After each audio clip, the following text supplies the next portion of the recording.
Hi, so this is future me interrupting past me.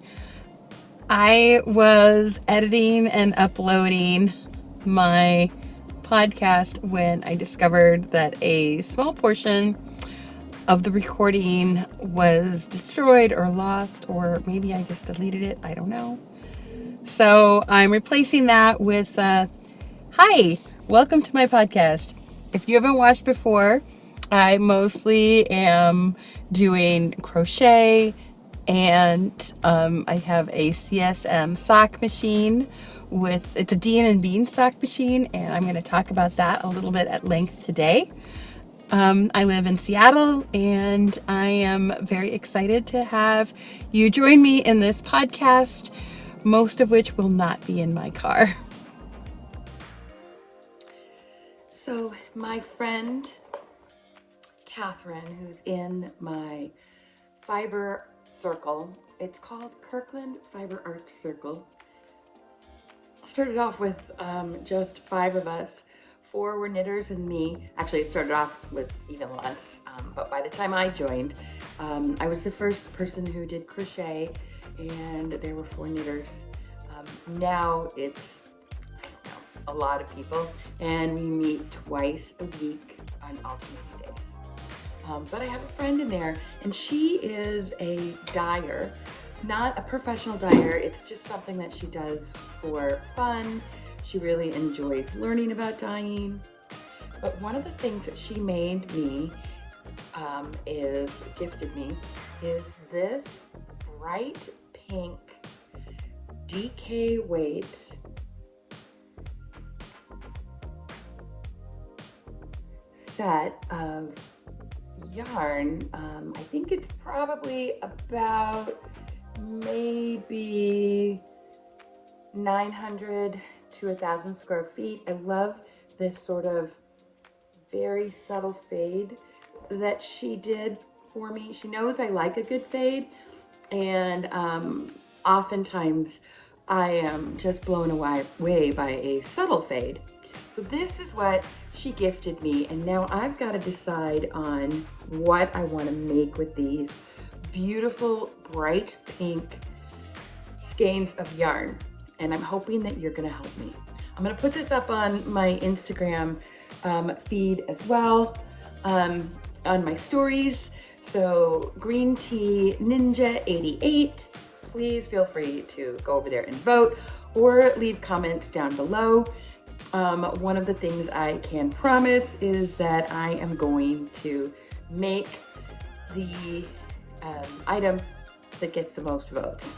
So these are the, I have 1, 2, 3, 4, 5. I have 5 choices on my list. And the first of them is called Ava by April Miller.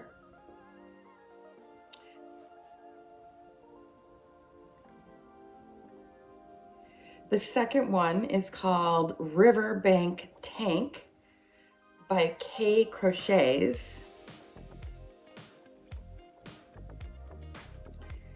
Layercake Cowl by Serena, I think this is Castellanos? Serena Castellanos, Layercake Cowl. Maya Crop Top by Grace for the Frills. Now for the Maya crop top, I wouldn't make it crop. I'm just, it's not a choice that's good for me. Probably nobody wants to see me in a crop top. And then the last one is Summertime Tank by Toni Lipsey. I love Toni Lipsey, and I think this is a really cute tank top. So those are the 5 choices that I'm gonna make. I will put something up on my Instagram channel to vote, as well as the down below in the comments. We'll see what I'm gonna make with this beautiful fade. It's such a subtle fade too, right? So I can't do a side-by-side construction. I really need to do a bottom up or a top down, in order to take advantage of this super, super subtle fade. So pretty, love it. My friend Catherine, she's very, very talented. Speaking of talented, in my Fiber Circle group, I wanted to show you a picture of the little itty bitty pufferfish that my friend Natalia finished finally.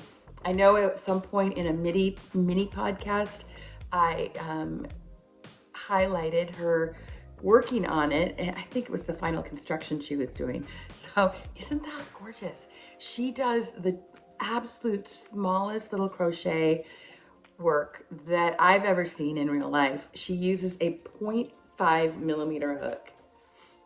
Yeah, not for me. I definitely can say that that's not something I'm about to do or will ever do. So the whips that I have this week, the work in progress, projects I'm working on, has been this is my Scrappy cardigan that I am making. It's all shades of red, pinks, reds, burgundies, and this is how far I've come. It's gonna be a Cocoon Cardi. I looked in my wardrobe and I have about 7 cardigans, and almost all of them are in shades of rust. Yeah, I probably have 8 maybe, and 6 of them are shades of this color. 2 of them are greens. So that's why I thought I would do something a little bit different and do a Cocoon Cardi in scraps. However, I won't be working on this for a while because I have run out of scraps that will work for this cardigan. What I need are fingering weight shades of red that are at least 8 grams. 8 to 16 grams. 16 grams would give me 2 rows, and 8 grams would give me 1 row. If you can see, you know,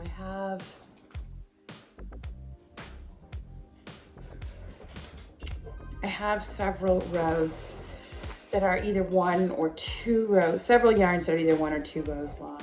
And sometimes they're maybe a little, you know, I've got other colors in them as well. Right, this one has got some yellows in it. Here I have one that's got some black in it. That was like I think that one was like a self-striping maybe. Sock yarn. It can't be self-striping. There's no way that would be self-striping. I don't know why I thought that maybe.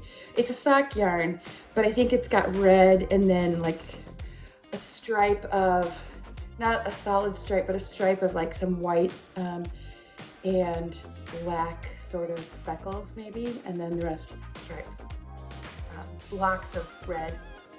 Anyway, so I'm out of red scraps. I have lots of scraps right now, but none of them that fit this project. So, you know, obviously, if you have 8 to 16 grams of fingering weight yarn in scraps of red, I'm sorry, my dog wants to play. So I apologize if you can hear all that squeaking. Thankfully, he's just left. Anyway, if you have some scraps that you're not using for anything else, please feel free to share them with me if they're in shades of red between 8 and 16 grams. This is a project that I am using a 3.25 crochet hook, and it's really just granny stripes. Not much to it, and I'm going to turn it into a cardi. The other project that I'm working on, this is slow going because I keep having to frog a lot of it and then come back on and frog more of it. This is going to be a baseball sweater. It's kind of like a baseball sweater. I was going to make a baseball hem, like a baseball top, you know, with the contrasting color raglan sleeves and then a contrasting color ringer. So this is it so far. This is going to actually, it kind of comes right here. So I'm not very far in on it. And then you add the sleeves after you do the front panel. So you do a front panel, back panel, and then add the sleeves. But I have been changing it. I'm holding double. This is the Little Wolf Knits World Champions, and I'm holding it double to, and you know, we'll see what, some ends that, actually I've already woven these ends in. This I just need to clip. Mostly I weave in the ends as I go, if I can. I hoped for a little bit more marling by holding these yarns double, but I think it's gonna be pretty. And then I'm gonna have solid blue sleeves and a solid blue ringer around, hem around my cuff. So anyway, that's it's coming along, but like I said, I'm doing a lot of frogging on this one because I've never made this pattern before.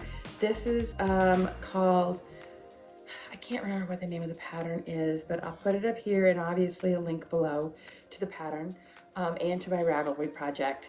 But I did make some minor modifications to it.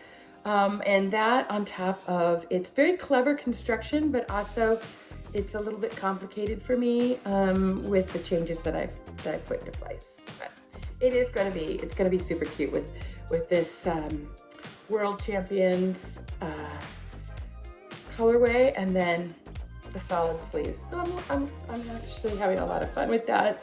I am using a 6.5 Furls crochet hook on that one. I have another project that I was working on actually that I've had to set aside because my crochet hook broke, and it's really so disappointing.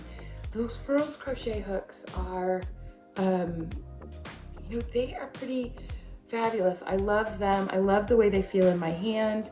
You know, they're very I feel like it's a very, I use a knife grip when I crochet, and it's really nice on my hand. But these crochet hooks, if you drop it and it falls on the wrong way, I have destroyed 3 Furls crochet hooks just because they've dropped. I either drop them or they drop out of my bag or off my project accidentally, and they hit the wrong way and the tip breaks off. And that really bums me out because it's kind of an investment. You know, they're $25, which is not, to me, that's not a cheap hook. So yeah, it's a little disappointing. I need to just grab a different hook for this project. Now I'm wondering what I do with it. I'll share it with you. 1 minute. Okay. Yeah, sorry about that. So this is the project. It's actually gonna be super, super cute. It's called the Swan Song Infinity Scarf, or maybe it's an Infinity Cowl. I really, really like it. But this is the one where I dropped my crochet hook, and I already grabbed a replacement hook. Let's see if I still have that hook. I might have. Here it is. Look at that. Look, it's such a pretty crochet hook as well. And it just, it really bums me out. It makes me really sad because I love these hooks, but I don't know if I can continue to invest in them. if they're so easily broken. I don't know. Maybe I'm just feeling that loss right now because it was such a pretty hook. Just such a pretty hook. I really enjoyed this hook. And it is a 4.0. And so here is the replacement hook that I'm using. So isn't it funny? Breaking my Furls crochet hook, which made me so sad. I immediately had a replacement. I have plenty of hooks, like I've got a ton of hooks up there. I've got plenty of them. But I lost all my momentum on this project because of that. I'm sure I will get over it. This is the 3rd time I've broken a Furls crochet hook just because it's dropped. I'm sure I'll get over it. I'm sure I'll be fine. But maybe it's not a hook for actually using. Maybe it's a hook for displaying. I don't know. I'll figure it out. So sad, so sad. But I do like this project, and I do need to start working on it a little bit more and just, you know, get over it because it is a beautiful project. The last thing was I was desperate for a project. I didn't have anything with me, but this big floof and this crochet hook. So I decided to just make a, little bit of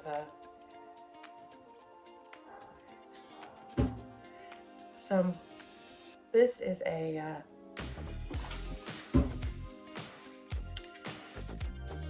it's just some cotton, 75% cotton, 25% wool, and I don't really like it. I use this stuff for like washcloths and stuff. But anyway, so I was desperate to start something, and I just happened to have this floofy ball and this crochet hook in my car. So I just started making a kind of like a tank top, right? So it'll be a tank top that for summer wear.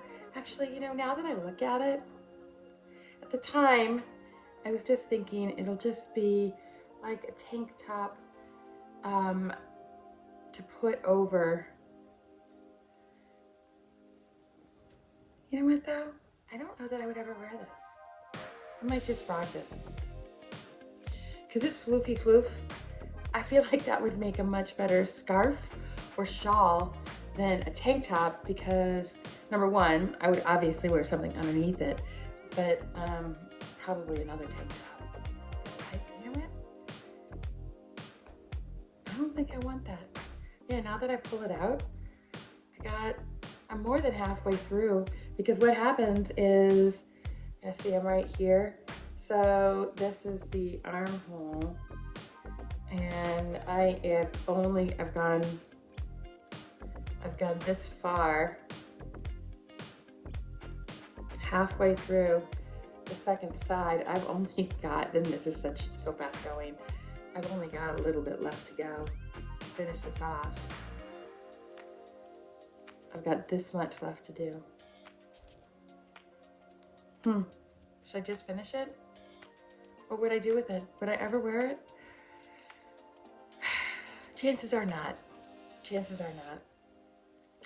So those are all of my works in progress. One that I need to get started back on, and one that I'm pretty sure I'm just going to frog. Yeah, I think I'm gonna unravel that one. I just made that decision just now. So this week, I'm going to not be working on my Scrappy Cardi. I'm gonna need to figure out some more red scraps for that. I am going to be working on my World Champions baseball sweater. I want to get that one done by August. I've got plenty of time for that. I need to pick up this other Infinity Swan Song Infinity scarf which I really love, and I just need to work on it. It's beautiful, beautiful colors, and a beautiful design. And I want to finish some socks. I want to finish my socks for the Muse 2320 Sci-Fi Fiber socks that I'm working on. And those I'm going to do toe up. And I need to finish the second sock for my auntie, this little crew sock for her. So I want to finish that as well. So that, oh, and you know what else I'm going to do?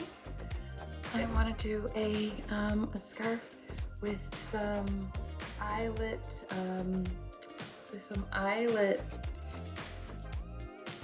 Isn't that pretty how sparkly it is? I want to make a scarf with some, like a little bit of lace, eyelet lace on there. That is Nebula by Fingering Sock by Anzula? I think it's Anzula. I got it at Stranded by the Sea in Anzula. Can you see that? I don't know if you can see that.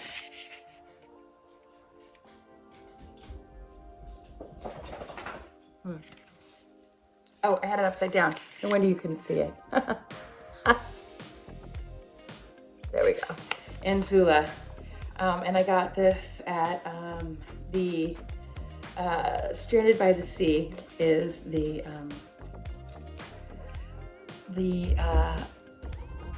yarn shop that I went to a week or so ago in over in Edmonds, Washington.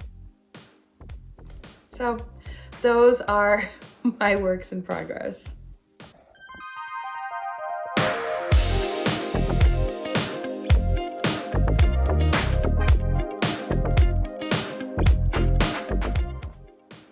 So the other thing that I did this week is I went on a, as you might have seen if you saw my my thumbnail for this video, I went to Kansas City for a crank along for my sock machine.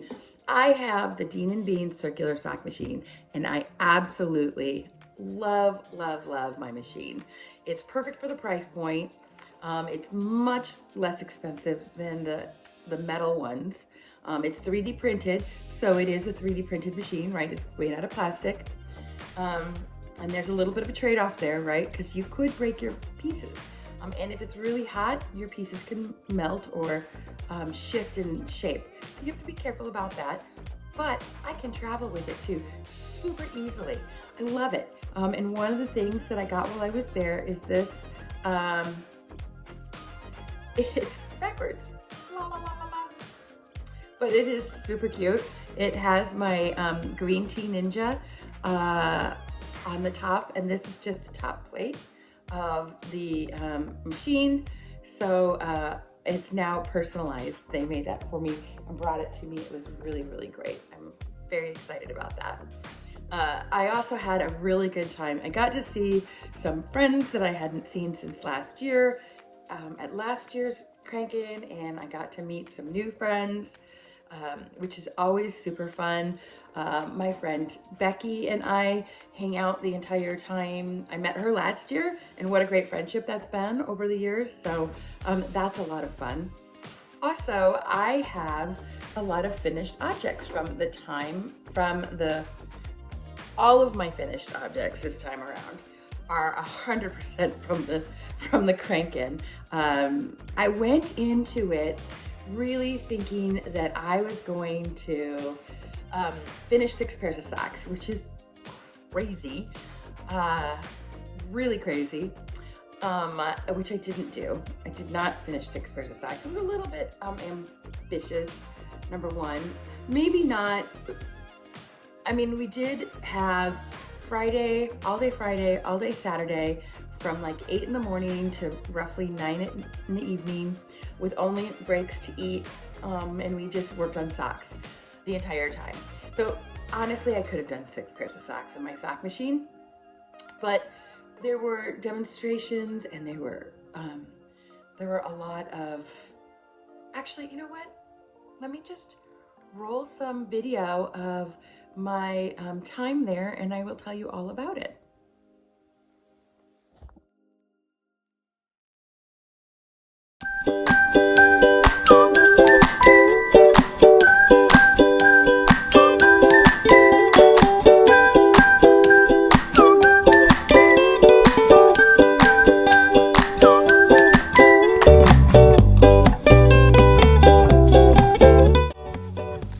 I thought I was going to get so much done on the airplane ride to Kansas City and back again on my raglan sweater project. But what I actually ended up doing was crocheting a small amount of it, realizing that I had a mistake almost at the very beginning and frogging back almost the entire amount of my sweater.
Just about the time I was completely done with frogging and ready to start back up on my sweater again, we arrived in Kansas City. And I have to say that Kansas City Airport is small and clean, easy to navigate, and just lovely experience flying into Kansas City. The next morning, I was all ready to start a full weekend. We were all setting up with our machines. Several people rented a machine, which was only $10. I flew in with mine. One of the great things about a Dean & Bean's circular sock machine is that it's lightweight, and so it's very easy to fly with. They have a lot of samples, demonstrations, and classes. So it is so many opportunities to learn whatever it is that you want to learn how to do on the machine. But the demonstrations are in a different room. So if you just want to concentrate on learning how to make your first pair of socks, or if you just want to crank through a lot of socks, you can do that as well. I flew with my machine, so I got to bring in my signature purple and green machine. It was 2.5 very long days. I got a little punchy. Susan, who taught all of the demonstrations, is absolutely amazing and knowledgeable about the machine. It was her son that designed the machine, actually. And one of the classes they taught was about making some little dolls. This was a really fun class. I sat in on the demonstration, but I actually didn't learn how to do it. Some other people, I took some pictures, they learned how to do it and they got it all finished. And several people made dolls while we were there. I, however, concentrated on learning the toe-up sock, which actually means I actually made one. It was so cute. But this toe-up technique means that in the end, you do not have to Kitchener your toes. They come off your machine absolutely ready to wear. What a fun time we had. in Kansas City. It's one of my favorite circular sock machine events every year. I see people that I have known from before, and every year I make new friends. It's just such a great, great weekend.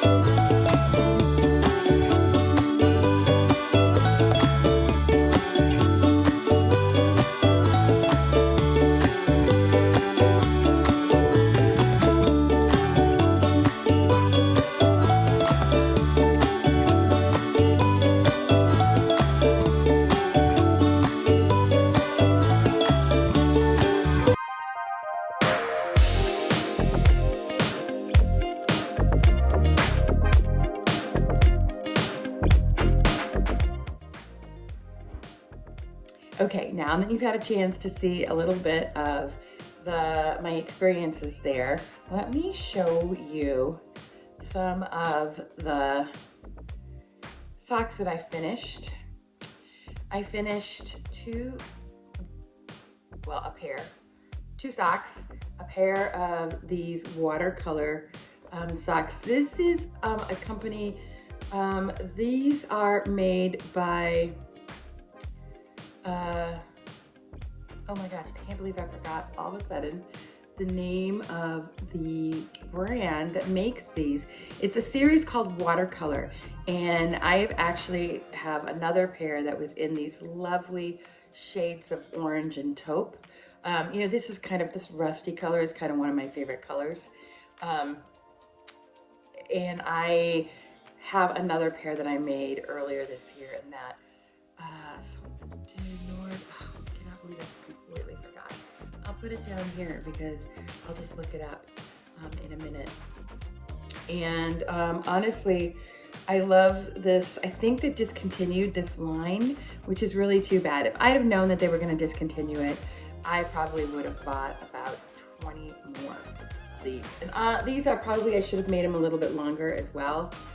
They haven't been blocked, so you can see they're kind of starting to slip off my blockers, so I do need to block these still.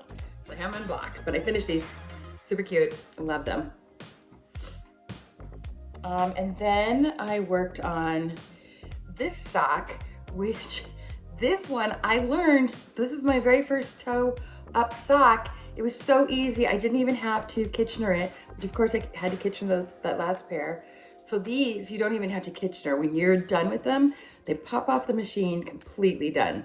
And it is one of the best, it's one of the best, look at that heel. That heel is just, that is one of the best heels I've ever done. You know, I didn't have to Kitchener it, and the toe is fabulous. Just really, really good. Very, very good construction. I really like this. This is Cascade yarn, but it was my first sock, and I forgot to take something called the heel spring off. So it is got a foot the size for a 7-year-old. I do not have anybody in my family that has that small of a foot.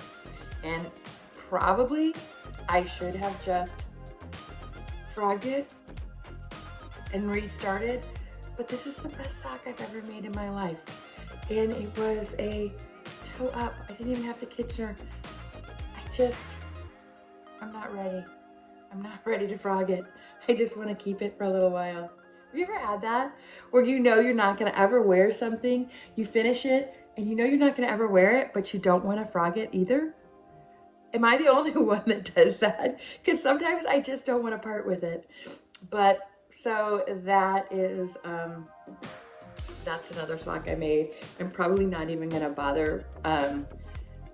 I've got before I realized it was not the right size, I was trying to remember the repeats so that I could make a second one with the self-striping sock yarn so that it would be exactly in the same way with the purple heel.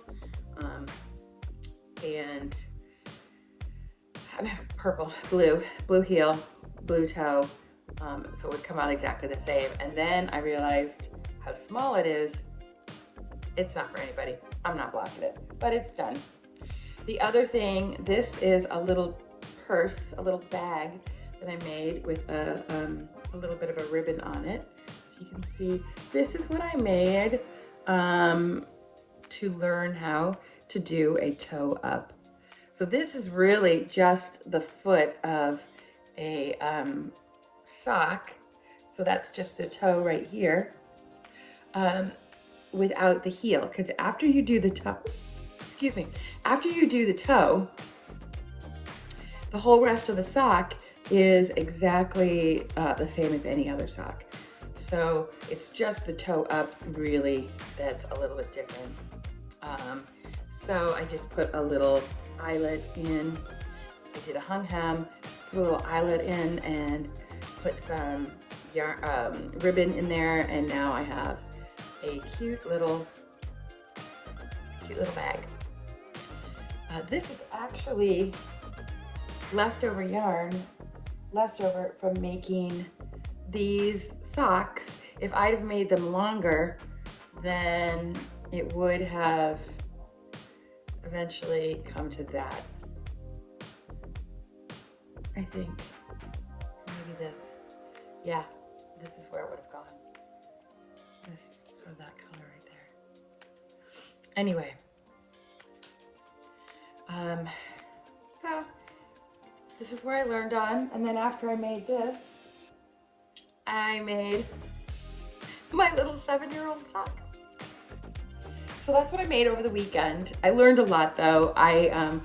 Toe-up socks are absolutely my favorite now.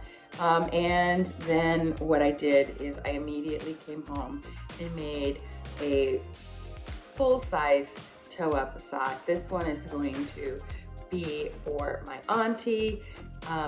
It looks a little wide. She's got, but I made it on a 72 needle cylinder with a wedge heel, so that it was a little bit bigger for her. But so I'll make one more of these. This is again the toe up, so I did not have to Kitchener. It just came out just perfect there. I have a little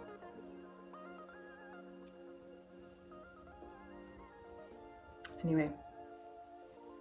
I love my Dean & Beans machine. Since I don't knit, it would have taken me years before I would have been able to make any socks by hand. And I say socks by hand because I'm still making them by hand. If you consider using a sewing machine, sewing clothes with a sewing machine, handmade, just as much as sewing clothes without a hand stitching clothes are handmade, then making socks with a sock machine is still handmade. It's not, so I'm gonna still call it handmade, just like I would still call making sewing clothes with a sewing machine are still handmade clothes. So anyway, there you go. That's all of my, those are all of my finished objects this week. I absolutely, really, love that I got a nice amount of socks done. I do want to get my, do want to work on some socks from Muse 2320. I am doing her socks subscription. She sends a sock set every month as part of her sci-fi series, and they are really cute. I've done a few really great ones. I think I've got it as a highlight on my stories reel in Instagram. If you want to see those, check it out. I have done January, February, and March so far, and I just have April that I need to still do. You get them at the end of the month, so I haven't had them for very long. I just need to finish them. They're so cute. I love this yarn. I'm doing it on my sock machine, and the one that I selected, the base that I selected is a sparkle base. Super, super cute. I love them. You know what? Let me grab a pair that I can share with you. Okay. These are my, these seem to be black anyway. So this is a, this is a pair of my, this was my February socks. They're a little, I made them a little bit longer, with the,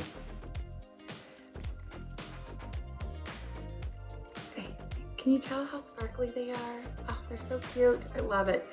This was from the colorway for, again, hold on.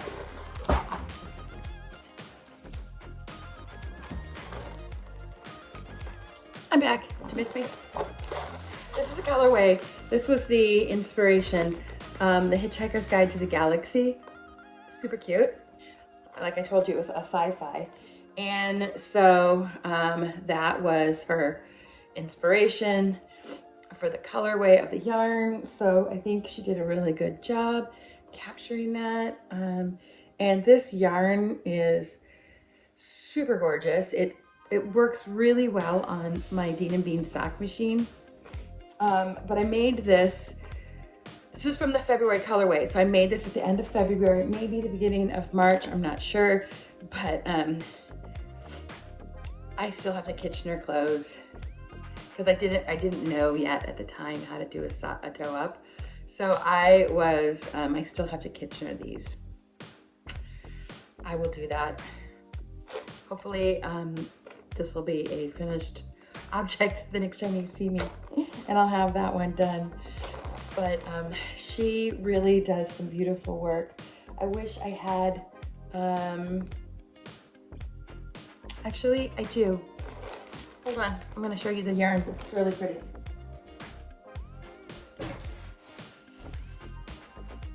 Okay. All right, so we had April is Mystery Science Theater 3000 is the inspiration. And here you can see, can you see that? Hopefully that's,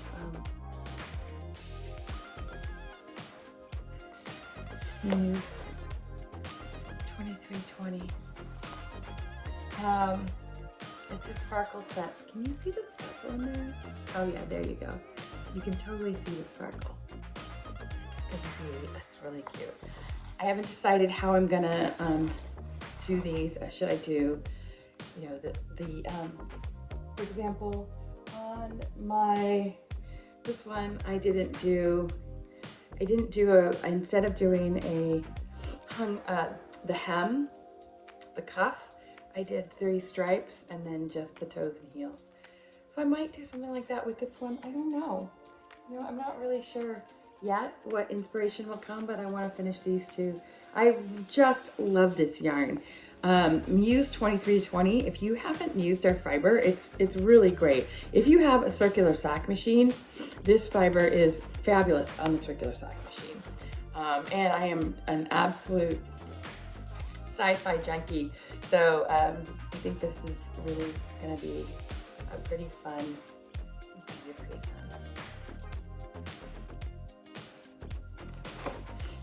yarn to use. Okay, well, I think that's my week. Please do not forget to vote. I am really looking forward to starting in on a new project. So don't forget to vote either down below or go check out my Instagram and vote there. Thanks. Cheers, y'all.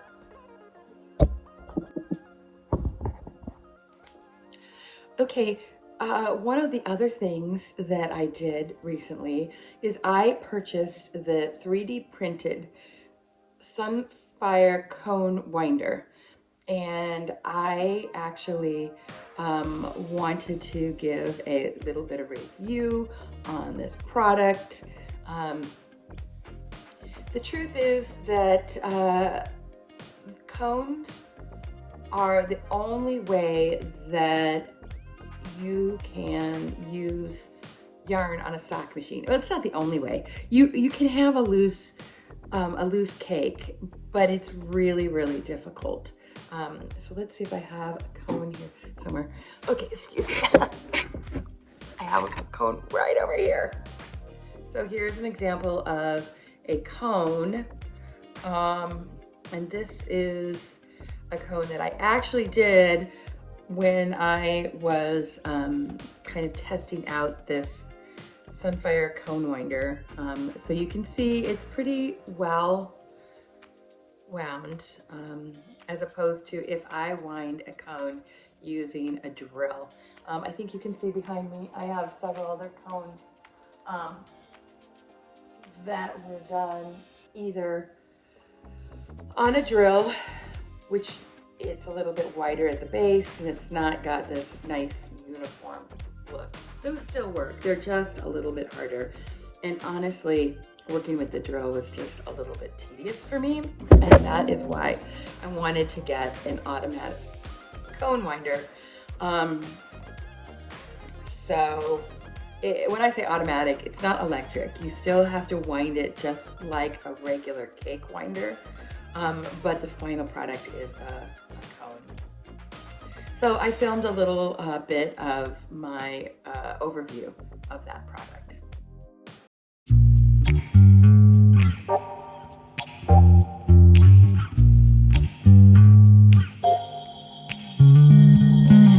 Prior to purchasing this Sunfire 3D printed cone winder, I was winding my cones using a drill bit, which is it's not too difficult, but you do not get a really nice, even wound cone. So I went ahead and invested in the Sunfire. You can get this 3D printed machine on Etsy. You'll have to do a search because the plans are free on the internet, and several people who have 3D printers go ahead and make them using the free plans and sell them. Now, this is not an easy thing to print, so I had no intentions of doing it myself, but I did buy one off of Etsy. You're going to find that there are several sellers of the machine on Etsy. You can do a search. They're all going to be roughly the same machine, but the quality might not be as good depending on how good a 3D printer the person selling it is. It does come with a minimal of assembly. That part was very easy. Basically, the machine comes with a small Ziploc bag of Allen wrenches that I just needed. One of them was needed to put the handle on that I used to crank the winder, and that was it. Everything else came assembled.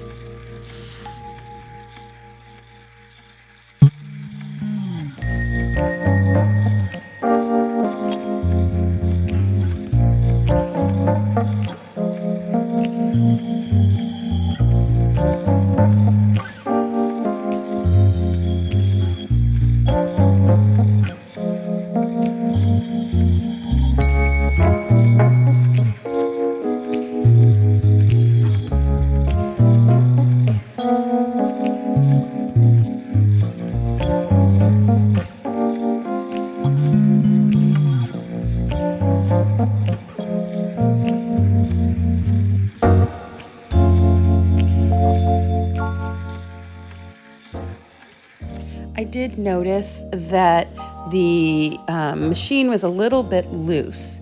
So as I was filling my cone, every time I turned the crank, the entire panels kind of wiggled a little bit. You can see that screw right there is loose, and the panels are very, very needed to be tightened. So I went to grab a screwdriver, but it actually needed an Allen wrench. Fortunately, the machine comes with its own Allen wrench. It did not, however, come with those green clamps that you see. But this little Ziploc baggie full of tools, I was able to pull out the correct Allen wrench. She's got it nicely. It's got, let's see, a few different sizes there. And so I was able to select the right size, tighten it up so that it's not going to be loose on me. And then it was good as new, and I didn't have any problems after that. So that actually was really quite, it's what to be expected with a 3D printed cone winder. I think anytime you have something that's 3D printed, it's going to be a little bit lighter weight, and you might have to do some tune-up. So I wasn't really upset about that small detail. I do have to say, those clamps that you see there, those green clamps, those are my clamps, and I use them. You could easily just buy some clamps on your own. But then it really started to wind just fine, and we were back ready to go.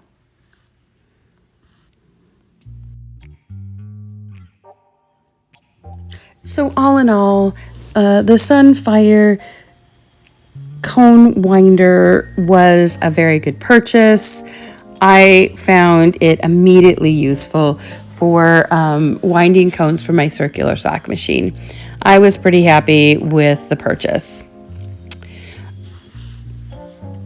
I think that's all that I have today for my podcast, and I just really thank you guys for hanging out with me again another week in a row, and listening to me ramble on about crochet and a circular sock machine. I think I'll just leave you here with a little bit of my cone winding experience. Sometimes it's a little bit, restful to watch a cone get wound. So that's all that's left on this video, and it'll probably be another 2 minutes of cone winding experience. If you do enjoy this podcast, please do think about hitting the like button, subscribe.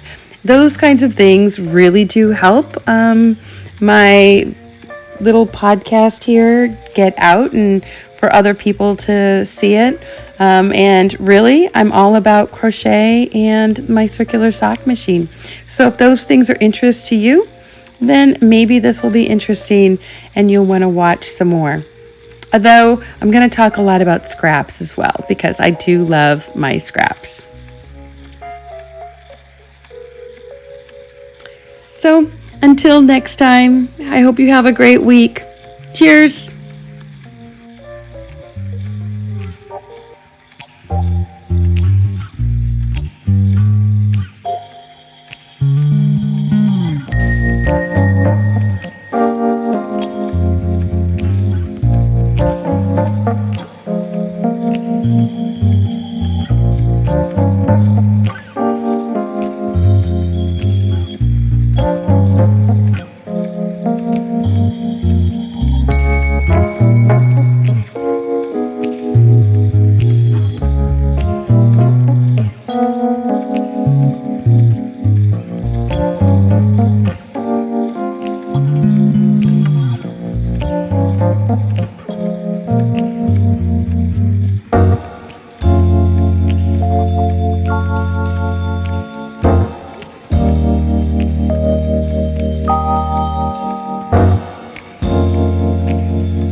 Bye.